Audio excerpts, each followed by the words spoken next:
আজি হ'ল 4 মাৰ্চ 2026 আৰু হলি বুলি আজি যোৰহাটত লোকেল হলিডে ডিক্লেয়াৰ কৰিলে।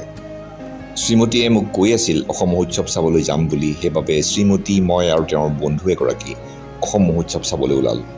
আজি বতৰটো ভাল, বেছি গৰমো নহয়, ইমান ঠাণ্ডাও নহয়, মই সেইকাৰণে হাফ চুৱেটাৰ এটা পিন্ধি আহিলোঁ।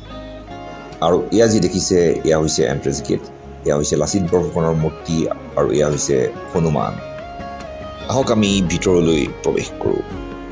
এণ্ট্ৰেঞ্চ গেটৰ ভিতৰত সোমায়ে দেখা পালোঁ মৰমৰ শিল্পী জুবিন গাৰ্গৰ ফটো। আৰু ইয়াত সোমায়ে দেখা পালোঁ বিভিন্ন নাৰ্চাৰীবোৰে তেওঁলোকৰ ফুল আৰু ফুলৰ পুলিবোৰ প্ৰদৰ্শনৰ বাবে ইয়াত থৈ দিছে। আৰু এয়া চাওক, এখন অসমৰ গাঁও পৰ্ট্ৰেট কৰিব বিচাৰিছে। বাঁহেৰে ঘৰবোৰ নিৰ্মাণ কৰিছে আৰু এখন জপনা বনাই থৈছে। আৰু বাউণ্ডেৰীটো যেনেকৈ অসমৰ গাঁওবোৰত থাকে সাধাৰণতে বাঁহেৰে নিৰ্মাণ কৰিছে। আৰু এয়া চাওক, মৰম লগা ধুনীয়া কুকুৰ পোৱালি। আৰু ওপৰত লিখা আছে জুবিন ক্ষেত্ৰ। ইয়াতে ষ্টলছবোৰ আছে আৰু এই ষ্টলবোৰত বিভিন্ন ধৰণৰ দোকান আছে।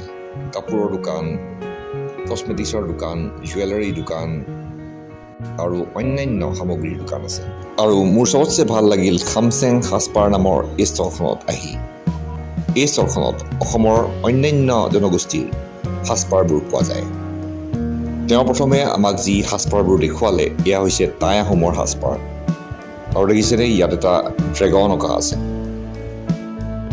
দোকানত থকা মানুহজনে আমাক হেংদাংবোৰ খুলি দেখুৱালে আৰু তেওঁ আমাক বুজাই ক'লে যে হেংদাংবোৰৰ আগটো জোঙা নহয়।